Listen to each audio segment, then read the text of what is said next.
ફૂલ તૈયારી છે, ફૂલ મહેનત છે. આશીર્વાદ આપજો કે પાસ થઈ જઈએ. આપણે પાસ થઈ જઈએ, લોકોને ખુશી મળે, પેંડા વેચે. કેટલી તૈયારી કરી છે આપણે? આપણે તૈયારી ફૂલ મહેનત કરી છે. પાસ થઈ જવાશે? પાસ થઈ જવાશે બિંદાસ આરામથી. ડર લાગી રહ્યો છે? ના. બોર્ડની એક્ઝામ પહેલી વખત કરી છે.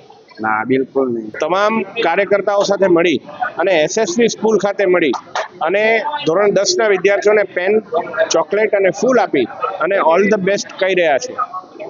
એક જ સંદેશ સાથે અમે તેઓને બિરદાવી રહ્યા છે કે આપણે પરીક્ષાને આપવા સામનો કરતા વખતે આત્મવિશ્વાસ રાખવાનો છે. આત્મવિશ્વાસ જો નહીં હોય તો આપણે યાદ કરેલું પણ ભૂલી જવાશે અને આત્મવિશ્વાસ હશે તો યાદ ના કરેલું પણ યાદ આવી જશે. એટલે આ પ્રકારે પરીક્ષાનો સામનો કરી અને ખૂબ જ જ્વલંત સફળતા મેળવે એ માટેના અભિનંદન આપીએ છીએ. અને નગર પ્રાથમિક શિક્ષણ સમિતિના વિશેષતા બાળકો, માધ્યમિક શાળાના બાળકોની પહેલી બેચ આજે બોર્ડ એક્ઝામનો સામનો કરવા જઈ રહી છે, એમને પણ મળી, એમના વાલીઓને મળીને પણ અમે શુભેચ્છાઓ પાઠવી રહ્યા છીએ.